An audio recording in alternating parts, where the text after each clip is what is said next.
Hey everyone, welcome into another exciting episode of the Easter Pod. I am your host, Corey Easterday, coming to you live from the inside of my closet. I hope that wherever you are as you listen to this episode, that you and your loved ones are doing well, staying inside, and staying safe right now. Today's episode was a really fun one to record because thanks to the power of the internet and more specifically Twitter, I was able to invite Jordan Zirm to come on the pod. Jordan currently works for the NFL as a social editor for the Checkdown, in addition to his work as a writer and podcaster. We chat about this a little in our episode, but I'll add it in here as another edition of our segment Easter Eggs. I first became aware of Jordan and his work a couple years ago when he was working as a producer on the infamous Tomahawk Show podcast, hosted by none other than the two Browns legends themselves, Joe Thomas and Andrew Hawkins. Jordan has also been a contributing writer for publications like Bleacher Report and Uproxx, and was a part of ESPN Cleveland. Not to mention, he started a great Browns-focused podcast that is still going strong to this day called The Rebuild. He and I had a really fun conversation about his career in sports media, and we get into his thoughts on the Browns' offseason move so far and how he sees this Cavs team developing over the next several years. We also talk about Tiger King, because who isn't these days? And overall, there was a lot of stuff we covered. Jordan is a really nice guy, and I hope our conversation can serve as a reprieve in the midst of this crisis we are all living through right now. Speaking of reprieves, I am someone who likes to stay informed and tuned in to what's going on in the world around us. There's always so much information flying around that I actually find it comforting to consume at least an hour or two of news every night from sources I trust, because it helps me ultimately feel like there's some kind of order to the chaos. However, I'm finding that while there's nothing wrong with staying tuned in, especially these days, it's so easy to feel like I'm taking in information 24/7.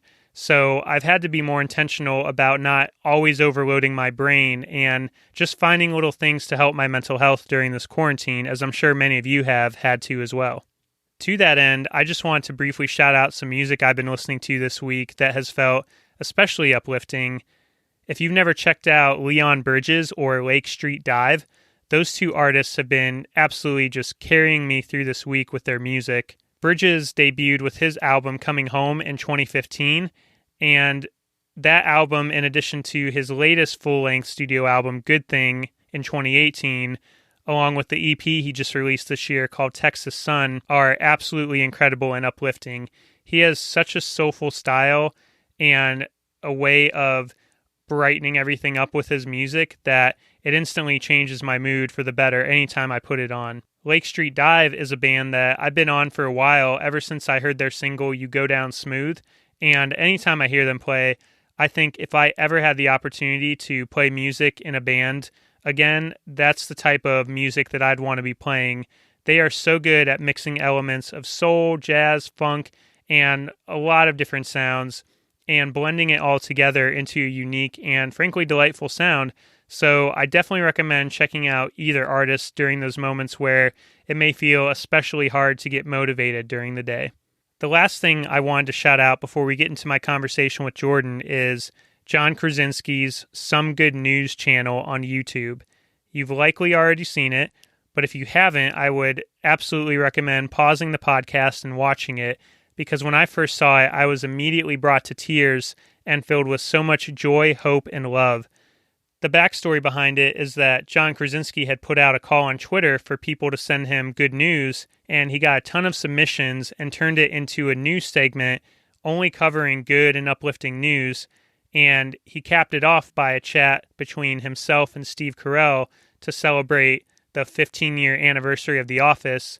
It was absolutely incredible, which I should say as a quick plug, if you're a fan of The Office, be sure to check out the top 10 list I put together in episode 7. I can't say it's a definitive list because every time I think about The Office, I think about just how impossible a task it is to just narrow it down to the 10 best episodes, because it's such an amazing show with so many memorable episodes. But definitely check out that list and let me know what you think. Also, be sure to check out Jordan Zirm on Twitter at CleveZirm. CleveZirm. Follow his work on The Checkdown on Twitter and Instagram at The Checkdown. And be sure to visit ineligiblecleveland.substack.com to subscribe to the weekly Cleveland sports newsletter Jordan and his buddy Chris Manning put out. I recently subscribed to it, and it's incredible. They link to a lot of awesome stories and write some of their own content, and it's great. So definitely check all that out. Without further ado, my conversation with Jordan Zirm.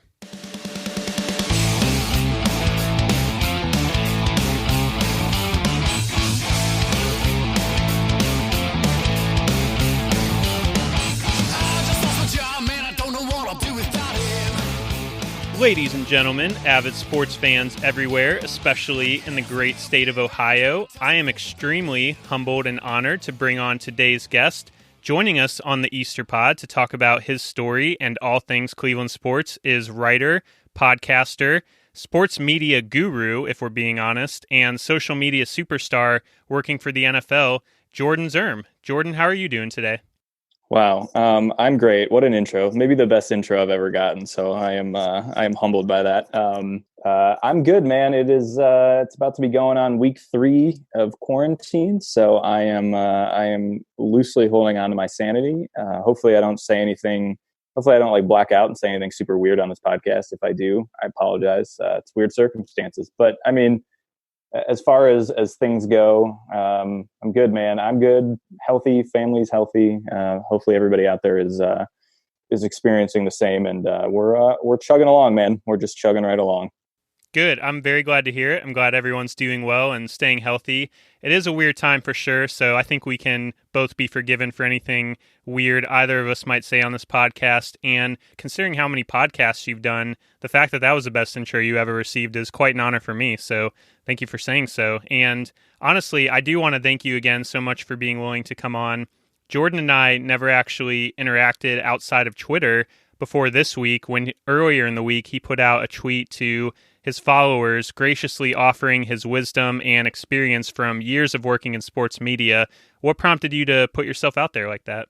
It was a combination of things. Like, first off, it was, even though I'm still sort of working every day, there's just more time in the day to do things, because obviously normal plans have kind of gone out the window.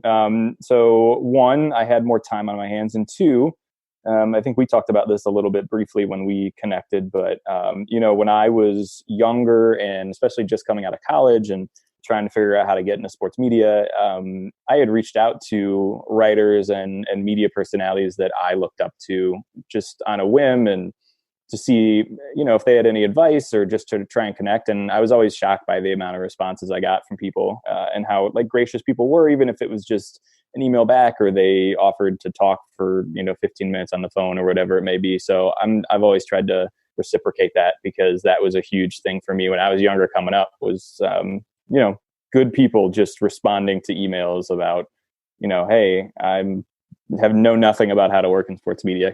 How do I do this? And I was always surprised by the amount of people that got back to me. So it's kind of spurred by that as well. Well, I know I certainly appreciated that you were willing to connect and talk and download all of the advice and wisdom that you've learned over years pursuing your sports media dream. And I definitely got a lot out of our conversation. Speaking of advice and the quarantine that we are all currently living under, with virtually no live sports on right now, minus something like ESPN The Ocho, I suppose, how are you coping with the lack of sports, and what advice would you give to our listeners trying to fill the void? That's a really good question. Well, I mean, I think, the benefit of living in the age that we are in now is that there's so many, you can watch so many past sporting events kind of at the drop of a hat, wherever you go. I watched the first half of Game 7 of the 2016 NBA Finals the other night, just as because I don't remember the first half as well as I do the second half. So I hadn't seen that in a while. That's just on YouTube. You can just find that super easily. I know the other day on what would have been opening day for the Indians, like FS1 and MLB Network and a bunch of different channels were showing classic games. So that's always really fun to kind of go back and look through. This is a good time to, if you have something you want to write about. I mean, the cool thing, at least for the NFL, was free agency sort of moved forward as planned. So that was a nice little respite. There's lots of mock drafts out there to sort of pour over as it appears the draft is going to move forward on the dates that it's originally scheduled for. So that's a cool thing. But yeah, I mean, it's cool, for people that don't know, I'm sure most people know this by now, but both the NFL and NBA are making a ton of their games free. NBA is more sort of a select amount of like classic games. And I think any game from this past season you can go back and rewatch. But the NFL, you can sign up for free for NFL Game Pass, which literally has every single game going back to 2013 or 2012, I think. And that's an amazing resource and something I use all the time. So I would highly recommend going back and watching just whatever game, Super Bowl, playoff games, anything like that. So that's a really cool thing to do too. So there's a lot of options for if there's a game you remember in the past, 10 years or so that you want to go back and watch. There are definitely ways to go about doing that. Yeah, and I'm really glad that you brought up Game 7 of the infamous 2016 finals, because my wife and I were hosting a party with friends, as one does when your favorite team and the city you love is on the verge of winning a championship. And we had a bunch of friends over at our house in Canton, Ohio, when I was living in Ohio, and it was a disaster because our sewer backed up around the second quarter, and so we spent halftime and pretty much all of the third quarter dealing with the backed up sewer situation. People were leaving. It was just kind of a disaster. So I think rewatching Game 7 is something I absolutely need to do to kind of redeem that moment. But we celebrated nonetheless, like the whole rest of the state of Ohio that night. So I would be remiss if I had you on and we didn't chat some Cleveland sports for sure. But before we dig into that real quick, I was wondering if you wouldn't mind sharing a bit of your background and history in sports media and how you got to where you are now. So I feel lucky that I sort of had an idea of what I wanted to do when I was in high school. Sports writing was something I always sort of had a passion for. So I ended up going to college at the University of Missouri, or Mizzou as it's more affectionately called. They have a great journalism program. But when as happened for me and a lot of my friends, tough industry to find a job in. Even in 2011 when I graduated, it was still it was easier than it is now, but it was still pretty difficult. But so I took a year, I worked at a restaurant for a little bit, and then I went and interned at Complex in New York City. And that was kind of my first legit foray into, that wasn't sports media at the time. I was writing about music, but professional journalism in any capacity. So I did that for 3 months, and then I came home and actually got an internship which then turned into a job at a place called Stack Magazine, which was a national sports and fitness magazine that was actually based in downtown Cleveland. And got to do I got very spoiled by that job. Got to travel a lot, got to interview professional athletes about how they trained and worked out. Got to watch both like NBA and NFL prospects as they were training for their respective combines, and got to do a lot of cool stuff. And I was there for about 4.5 years and got a lot of really cool experience. So that was great. But they were a small company, got laid off. They got bought out. So I got laid off about 4.5 years into it. And for about 2 years after that, I was doing a lot of freelance writing for places like Bleacher Report. I did stuff for Up Rocks and SB Nation. I worked at ESPN Cleveland, the radio station, for about 1.5 years, doing a little bit of everything for them. And I also helped produce the Tomahawk Show with Joe Thomas and Andrew Hawkins, which was one of my career highlights, getting to interact with two of my favorite Browns players on a sort of semi-daily basis. So, and then, in the midst of all that, I couldn't really find exactly what it was I wanted to do, or couldn't find a full-time job or jobs that were paying enough money kind of combined. So I heard about an opening at the NFL in their social media department, and I interviewed and I ended up getting it. And within about 2 weeks, I had to drive across the country out to Los Angeles to take that job. So that happened last summer. And I finished my first season a little bit ago, and I'm staying on for a second season. So looking forward to that. But so a lot of twists and turns, a lot of different things, definitely some very highs and some very lows, as I'm sure everybody's kind of career, no matter what field you're in, kind of has. But that's sort of my path. Yeah, and I really appreciate you sharing your path and your journey. I actually first became aware of you when you were one of the crew helping to produce the legendary Tomahawk Show, as you mentioned, hosted by Joe Thomas and Andrew Hawkins. What was the experience like working with two Browns legends on the Tomahawk Show? Yeah, it was pretty surreal. Even after I had done a handful of episodes, it was still pretty surreal. We were all in different locations. Hawk was in LA.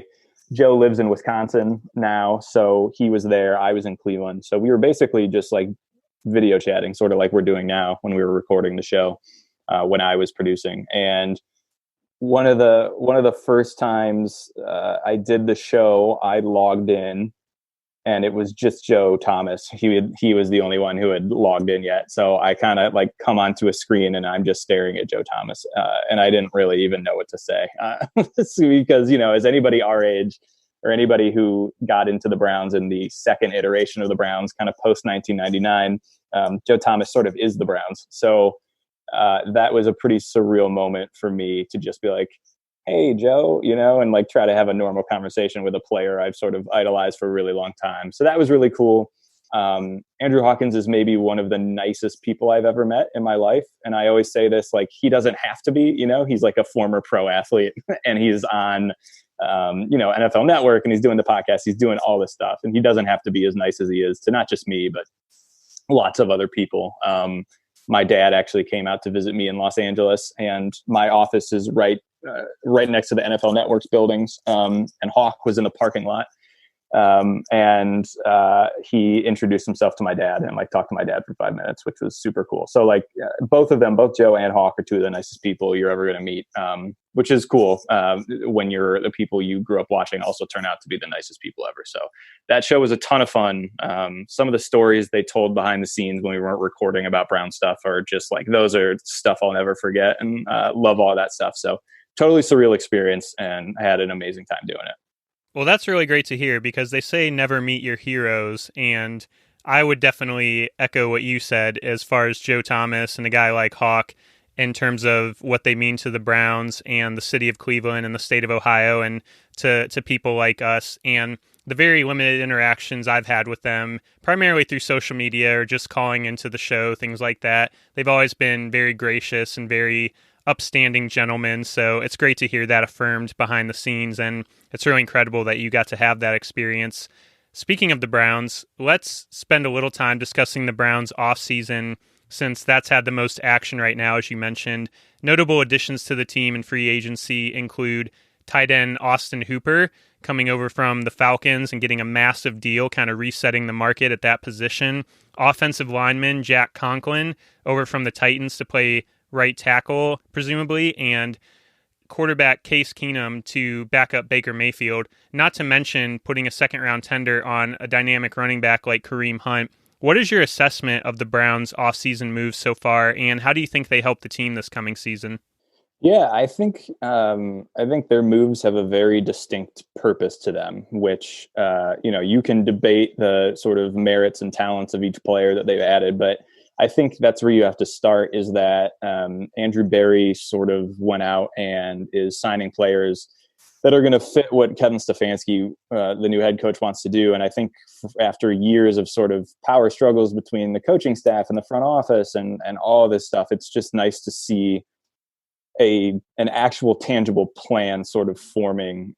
It remains to be seen whether it will work, if it'll be successful, but at the very least, especially after last season, when so much of the talk after the season and in season when you were watching it was the Browns just had absolutely no identity on offense. They had no idea what they were doing there. So it's really nice to see. I think, Austin Hooper is probably not worth the figure that he made, but this is what happens in free agency, is you have to kind of overextend to some of these guys. And there's criticisms that he is a guy that struggles to get open in man coverage, and a lot of his stats came in garbage time because the Falcons were terrible last year and were always behind. And those are legitimate, but at the same time, I think the system that he'll be playing in Kevin Stefanski's kind of two tight end set is going to play to his strengths. So I think that's a fine signing. Obviously, to be able to upgrade the right tackle position with Jack Conklin is a huge thing, even if he's probably a better run blocker than a pass blocker. It's just getting a young guy and slotting him in over Chris Hubbard is a huge upgrade for them. And yeah, like Case Keenum, just a veteran who can just be there and stabilize that backup position and hopefully kind of continue to mentor Baker Mayfield in what's a huge year for him. So love all of those. But I think the bigger moves, or maybe more important moves, I should say, kind of came with all the one-year deals that Andrew Berry gave to some guys that maybe the average fan doesn't know or isn't super familiar with, but guys like safety Carl Joseph, guys like I'm already forgetting his name, but Billings, the guy they signed away from Andrew Billings, thank defensive you, Andrew tackle. Billings, yes, away from Cincinnati, who's 25 years old, getting better every year. So Andrew Sendejo, who they got from the Vikings, all these 1-year deals for guys that are above average, especially on the defensive side, players who, when you look at sort of what they're doing there, they're giving kind of low risk, modest deals to important positions. And then what I assume they're going to do, at least with part of the draft, is sort of draft guys that are going to become their eventual replacements, but without feeling the need to start these guys year one or have them play more snaps than they need to. Probably somebody like Greedy Williams, who probably played too much as a rookie, as a corner, just and wasn't quite ready for the sort of workload that he had. So I think both the plan to just offensive plan and how they're going to play offensively, but also just the team building philosophy where young guys, big contracts to a couple guys who are going to be kind of the anchors of this free agency class, but then smaller deals, prove it deals to a lot of guys who have sort of untapped potential, and it's going to add depth but also flexibility moving forward. So I'm impressed with what they've done, and I just appreciate that they've sort of stuck to a plan that seems to be cohesive between coach and front office, and that in itself is a huge deal. I agree 100% with all the moves they've made, not just the notable ones I mentioned up top, but all the ones you dug into. I think this is an offseason where the Browns have done an A+ job at making key additions and building hopefully just a sustainable culture in the locker room, and building hopefully just a lot of really good chemistry on the team, and making a lot of positive steps that are going to help the team have success for years to come. And that's kind of the narrative on the Browns, is that they typically win the offseason. I know this time last year we were all hyped up over getting a guy like Odell Beckham Jr. on the team, and we had a lot of positive buzz around first-time head coach Freddie Kitchens. However, I think there's a lot of reason, as you stated, to be incredibly optimistic about what the 2020-2021 Browns season is going to look like. I think this offseason is different than last offseason in that there's a lot of really solid moves that they made that I think will show a lot of improvement moving forward. And speaking of new and first-time head coaches, Kevin Stefanski, as you mentioned, he is a first-time head coach. This is his first season with the Browns, and he's coming over from his role as the offensive coordinator for Minnesota. You talked about it a little bit, but what do you think Coach Stefanski is going to do to reshape and help improve the offense this year? For sure. And I think, we touched on it a little bit. Obviously, I think he, out of any team in the NFL, used 2 tight end sets the second most of any team last year. So I think you can take a little bit from that, in that you're going to see David Njoku and Austin Hooper on the field at the same time a lot. And I think last year, the injury to Njoku was really unfortunate, but then he came back and played barely in one game, and then all of a sudden was in the doghouse. And just to underutilize somebody who is that sort of rawly talented, but just to not put somebody like that on the field on a consistent basis was sort of crazy to me. So it's nice to see that the Browns are sort of dedicated to this 2 tight end set that I think, when the Browns were at their best during Baker's rookie year, it was in a lot of the 2 tight end sets, which is, there's so much mystery about last season and what happened. But, because Freddie Kitchens was there for both of those and saw the success that they had in year one with Baker using it. So I'm not sure why they went away from it, but I think that's going to be great. It's going to be interesting to see, the Vikings were such a run first team. And there are, there's rumors that was a Mike Zimmer demand, their head coach in Minnesota, that he asked Kevin Stefanski, or maybe demanded that Kevin Stefanski, be a run first team. I think obviously Nick Chubb is incredibly talented, if not probably more talented than Dalvin Cook was, who is another very talented running back in his own right in Minnesota. But it'll be really interesting to see how much they use the run. But I do think you'll be able to see like the play action is going to come back in a big way. And that's another place where Baker Mayfield thrived when he was a rookie, and using the play action that the Browns just really weren't able to take advantage of last year. So I think you'll see that. Those 2 things coming back in a big way. And then that will help Baker Mayfield sort of get back to the quarterback that we saw his rookie year, because I don't think that quarterback just disappeared. I think there's a lot of factors that went into how poorly he played last year. Some of that being maybe his own. I think a lot of the Browns probably bought in a little bit into their own hype last year. And I think that mainly a lot of that's on Baker for maybe not putting in the work and attention to detail that maybe he should have in year two. But then that is affected by coaching and a lot of other factors as well. So I'm looking forward to the offense again having an identity, which I think is going to help Baker Mayfield immensely, and then just playing to his strengths again. Whereas last year they really went away from that for reasons that remain that may forever remain unknown. But that's the biggest thing I think you're going to see from Kevin Stefanski is really bringing over what he did offensively from Minnesota, but now having kind of full autonomy over what they're doing offensively and really doing that in his system. And there's lots of clues as to how that's going to look. And I think if it looks like that, it's only going to benefit Baker and hopefully help him have a bounce back year in his third year in the league. Yeah, I was stumbling over my words a bit, trying to describe the difference between last offseason and this offseason with the Browns doing so well in their moves and all the hype. But I think you captured it perfectly and did a really great job describing why I think you and I and many Browns fans believe that this year will in fact be more successful and be different than last season. There's a lot of talk about what the Browns will do at pick 10 in the upcoming draft, and most experts I've heard are saying that they should take a guy like Andrew Thomas, the namesake of the Tomahawk Show, I suppose, out of Georgia to shore up the line at left tackle. What do you think they need to do? Yeah, I think that's the move. And it seems like the more and more things sort of shake. There was a report earlier today that the Giants might take Isaiah Simmons at number 4 out of Clemson, which would only help the Browns. Like the more some of these tackles can fall to the Browns at 10, I love Tristan Wirfs. It doesn't seem like he's going to be available at number 10. A lot of mock drafts have him going to the Cardinals at 8. There are just some other teams. So that's kind of he's so incredibly athletic for a guy his size that I love him. But yeah, any of those guys, him or Andrew Thomas, I think you can't really go wrong. And to be able to shore up the other side of the line, I think is a really big deal, especially if, a guy like, there's no way Isaiah Simmons or somebody of that caliber where you'd pause at 10 and say, we just have to take that guy because he's so talented. I don't think that's going to be the case. At least it doesn't seem like it. So, I think it's an easy call for them at 10, not only because they need it. It's a position of need.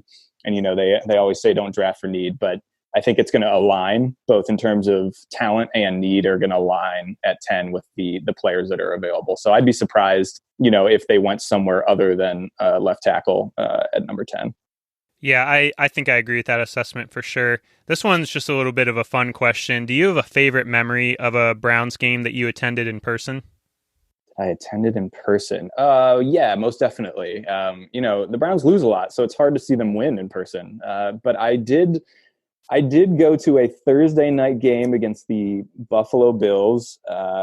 It was a bit of a weird game because Brian Hoyer got hurt. This is when Brian Hoyer, I think he tore his ACL or maybe it was his Achilles. I forget which one it was. But, the Browns were like on a 2-game winning streak, and Brian Hoyer was playing really, really well. I'm forgetting what year this is now. It was the year before I think they went – they were briefly sitting at the top of the division before everything sort of came tumbling down. Yeah, this was the year before that. But they were in a 3-game winning streak, and it was against the Bills on Thursday Night Football, and Hoyer went down early. But then Brandon Weeden came in, and they ended up winning the game.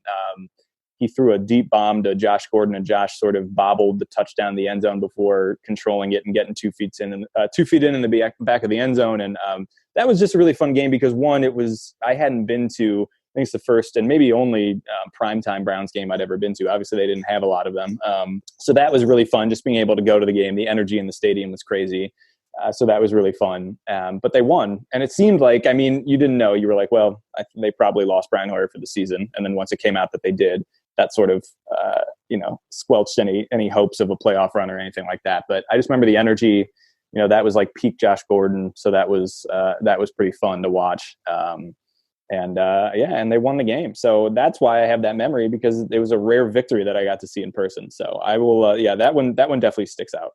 I too have a favorite Browns game memory, and mine also sticks out because it was a rare occasion that they won. And not only was it a rare occasion that they won, but it was actually in 2010 when I think it was November, they played the Patriots. And I remember buying tickets for that game because it was actually the first Browns game I ever attended. I didn't get to go to many of them as a kid, so it was a really special moment. And I went with my roommate in college. And I remember thinking, I just wasted my money because they're playing Tom Brady, they're playing the Patriots, they're going to get smoked. But wouldn't you know it, Colt McCoy, Peyton Hillis, they came in, they rocked the house. An absolute classic Browns game.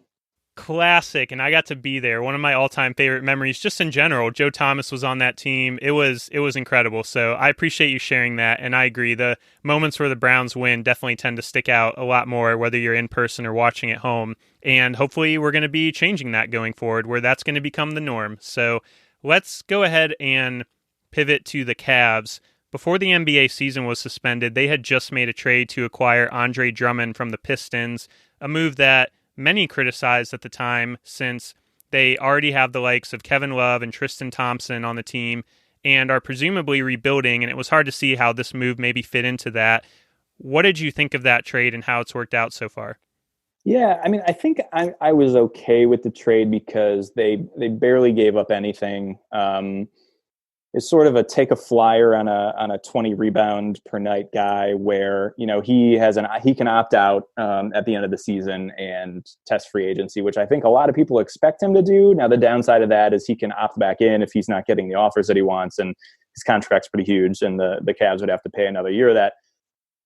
But I think, so I think the trade in itself is fine. I think, obviously the season, who knows what's going to happen. So they only got to see, I think, 8 games or 10 games of Andre Drummond, which, was not obviously the plan. They wanted to see kind of how he fit in for the rest of the season. I believe the Cavs were 500 in the games with Andre Drummond. I think the weirdest thing about Andre Drummond is that the things that you would think he would be good at, he's not, especially defensively. He's so huge.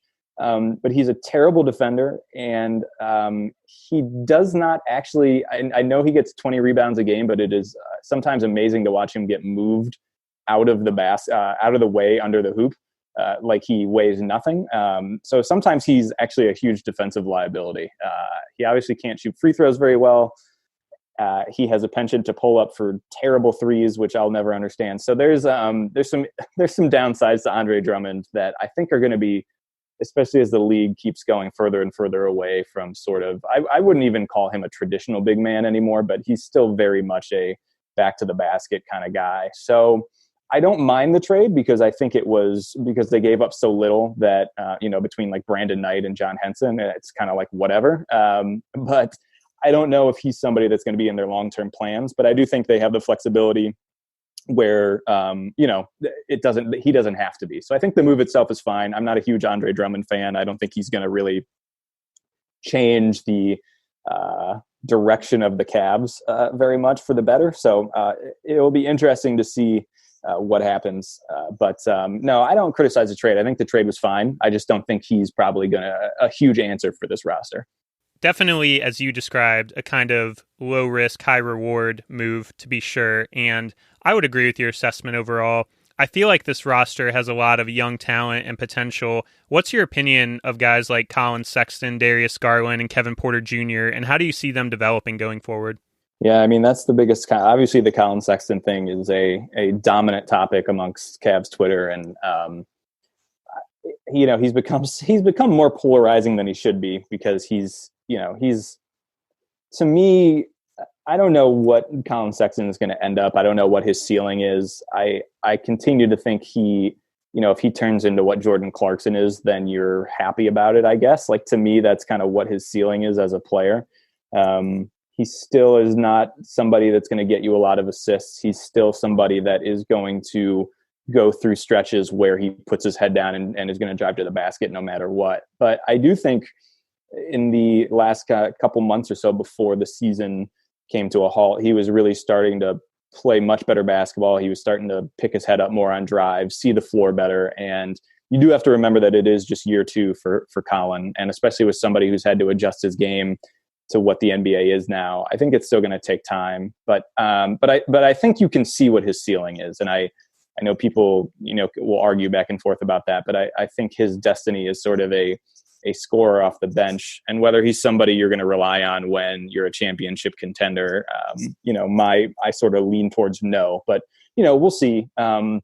Darius Garland, it's been a hard year. I was high on Darius Garland. It's been a hard year to sort of judge him as a guy that only played 5 games in college. I think the NBA schedule definitely took a toll on him about halfway through. He doesn't shoot it from 3 as well as I thought he would. Hopefully that's something that changes, because he needs that 3-point shot to kind of reach his full potential. But you see flashes of what he can be. He's got great handles. He can get to the hoop. He makes smart passes. So it'll be interesting to see what he becomes. I think maybe a little bit disappointing of a rookie year for him. I think I expected a little more, but you always got to remember he's so young and he barely played in college that he's going to be a work in progress. But that brings me to Kevin Porter Jr., who I think is going to be fantastic, and who I think is going to be a starter for this Cavs team and an anchor sort of this new Cavs team as we go forward for a long time. He's incredibly offensively talented. He's already super smart. I think he's going to be he can turn into a good defender. He shoots the 3, it's sort of opposite from Garland. Porter Jr.'s, first of all, his shot motion is super weird. And he didn't shoot it great at USC, but I think he's shooting close to 40% for the Cavs, especially over the last few months. So I'm thrilled with Kevin Porter Jr. They absolutely got a steal with him dropping to them. And I think if you can take anything from this season to be optimistic about, it's 100% Kevin Porter Jr. Yeah, and guys come into the league so young now that you have to give them more than just a year or two to develop. And to your point, all those guys fit that bill. What do you think the overall ceiling of this Cavs franchise can be in the next 2 to 3 years? Yeah, I mean, I don't know. It's going to be this draft coming up is tough. There's not a sort of consensus kind of game changer like Zion last year. There's guys that, you look to Ohio with Obi Toppin from Dayton, who's sort of, nobody knows exactly the type of player is going to be. He's a little undersized. It's hard to see exactly where his fit would be on the Cavs. You've got LaMelo Ball, who's going to be, no, is it LaMelo? Yeah, LiAngelo's the middle one. LaMelo is the youngest. He is the one that is now could potentially be a top 3 pick. And there's been mock drafts that have him going to the Cavs. Now they've picked guards in back-to-back years. LaMelo is definitely passes the ball better than, at least in the leagues he's played in, better than both Colin Sexton and Darius Garland. So, but there's just no you don't know what to do with LaMelo. He's been playing overseas. So it's hard to make anything of that. James Wiseman from Memphis is another sort of undersized guy. It's just really hard. There's no exact perfect fit for the Cavs. But I think if you think about where, if you just gave the most optimistic development for all 3 of, Garland, Porter Jr., and Colin Sexton. And I was really high on Dylan Windler before he missed an entire season because John Beilein decided he was going to run 2-a-day practices all summer. I like him, and I think he's going to provide a shooting threat. So, you would hope that maybe not next year, probably not next year, but the year after they're ready to compete for the playoffs again. And if they're not, then it's probably an issue because, they're going to have a high draft pick this year and probably again the year after. And that if they're not playoff contenders by then, that means that, somebody hasn't developed, probably Darius Garland, or another one of the high draft picks they have, or they haven't built the team the right way. And then you can start getting pessimistic. But I think Kevin Porter Jr.'s development gives them a better sort of path than maybe what we saw at the beginning of the season when Porter Jr. was not really playing all that well. So I do think that was a huge development for them because now they have something that they can kind of hang their hat on and move forward. Yeah, and that's the surest way to fast track a rebuild is to get value at later picks and see guys you didn't expect to develop so quickly develop and showcase their talent. Similar to the Browns question, do you have a favorite memory from a Cavs game that you've attended? Oh man, too many. Very opposite of the Browns. I was fortunate to grow up with LeBron and see LeBron in person, both personally and professionally, a lot of times, and so that's really special. But the two that stand out to me, and probably just because they're more recent, but I got to go to Game 3 of the 2016 NBA Finals. So the Cavs were down 2-0, but they won Game 3 big, and I will never forget the atmosphere. I've never been to something with a crowd like that before. That was unbelievable. But the last game I went to with LeBron as a Cav was when he beat the Raptors. This was 2018 playoffs. Beat the Raptors with a running one-legged jumper, one-armed off the backboard right at the buzzer. I don't think I've seen a buzzer beater before, much less in the playoffs. So that was great. Obviously the arena goes crazy. It's a huge playoff game. And then, out in the streets afterwards, it's this just huge celebration. So those two definitely stand out to me. But, I was really just to get to see LeBron regular season playoffs for just so much of my life is, some people don't get to see that a lot. We talk about, Cleveland sports and how sometimes it's tough, but if you think about having LeBron here for a total of, I think 11 of his years as an NBA player, that's really special to be able to see somebody like that play for your team for a long time and all the success the Cavs had. So I'm very fortunate to have been able to attend a lot of his games while he was a Cav. Yeah, and it's incredible you got to attend that game versus the Raptors. That was a very iconic game, and I remember that shot very vividly and tweeting about it for the next 2 hours, how amazed I was. It was unbelievable. Yeah, we couldn't believe it. But I will never forget that one for sure. It was incredible. For me, the one that probably sticks out is there was a couple years ago where Paul George was still on the Pacers, and he and LeBron had this dueling game. I think it was on a Sunday where they went to double overtime. Absolutely, yep. Yeah, that was incredible. But probably the most special one was when my parents took me to my first one for my 8th or 9th birthday. We saw the Sean Kemp Supersonics, and that was the first basketball game I ever went to. So that's awesome. At the Gund Arena, yeah. So just a couple more minutes left here, but I kind of threw this question in at the last minute because I've seen you tweeting a lot about the Netflix documentary that myself and the rest of the world are really captivated by right now, which is Tiger King. Now, I just finished the 5th episode last night, so we can try to avoid big spoilers, even though I'm online. I kind of know what happens. But can you describe what Tiger King is and why, like myself, you've been so fascinated by it? Yeah, man. Tiger King is about, in a general sense, it cracks me up because it makes me think that there are people all over the middle of the country in these small towns that we know nothing about that are just doing wild stuff all the time. And like we will never know about it unless somebody goes and films a documentary about it.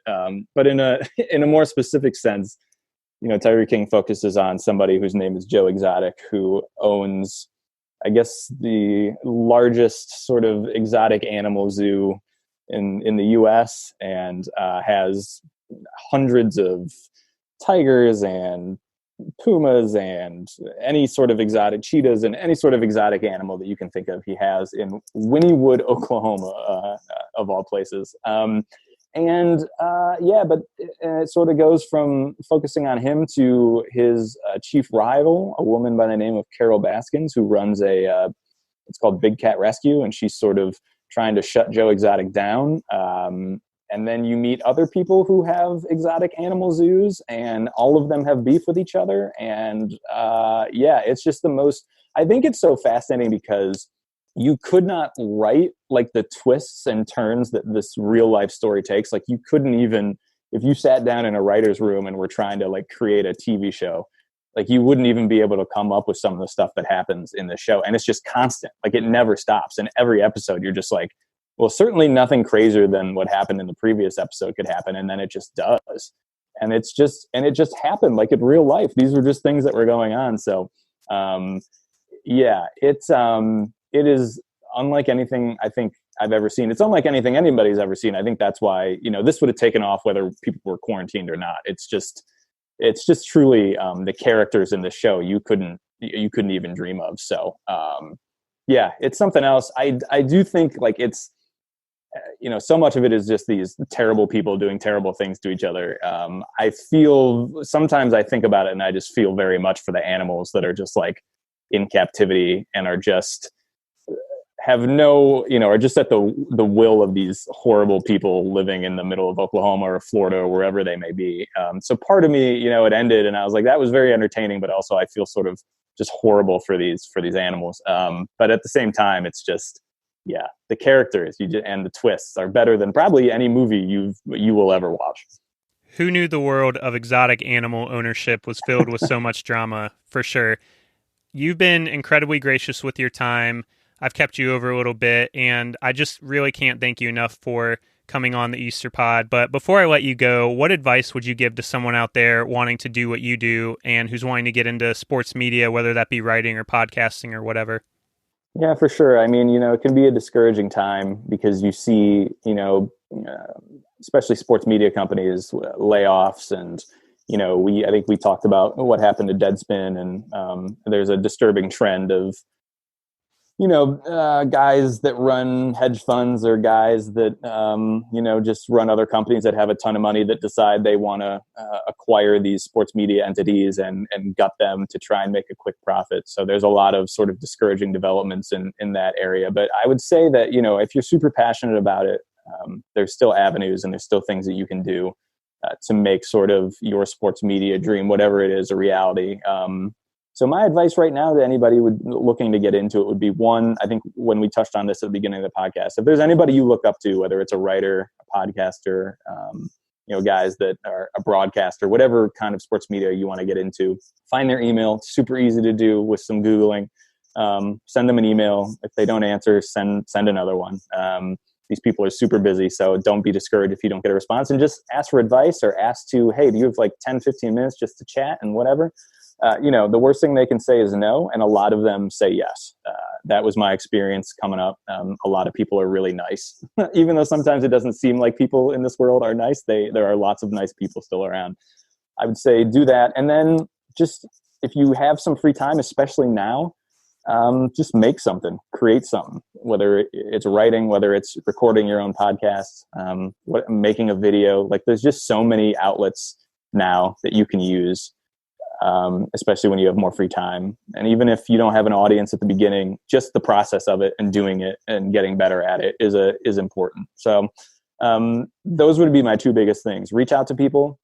Networking is hugely important, and you never know who you're going to know that's going to reach out to you in the future. And then, just put some time in, take some time, sit down and make the thing that you've wanted to, just do it. And even if, 5 people listen to it, that's more than 0. So just make your own thing and see where it goes. And there are jobs, the industry changes on a daily basis, but there's always going to be jobs in sports media. It's just not always maybe exactly what you hoped it would be. But so that would definitely be my biggest advice. Well, you said yes to me, and I am endlessly appreciative of it. Where can we find all of the work that you do and the great content you put out? For sure. Well, you can follow my personal Twitter. I'm at Cleve Zirm, CLEVEZIRM. So you can find just my sort of personal musings on Cleveland sports and other stuff over there. And then professionally, you can find me over at the Checkdown, both Instagram and on Twitter. Go follow us, especially as the next NFL season starts up. We have a lot of fun with NFL content. So if you're not following us already, definitely hop on that train. I try to put as much Browns content on there as I can sneak in without anybody yelling at me. So, follow me there. And then I have a Cleveland sports newsletter that's a few weeks old that I'm doing with my buddy Chris Manning, who writes for Fear the Sword, covering the Cavs. You may also follow him on Twitter.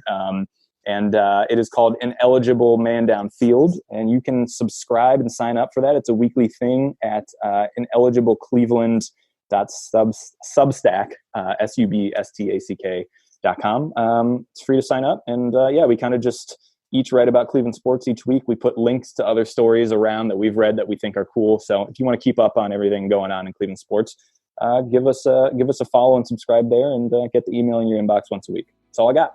And we will be sure to link to all of that in the show notes. Jordan, thank you again so much for your time, man. I really enjoyed our conversation and would love to have you on again in the future.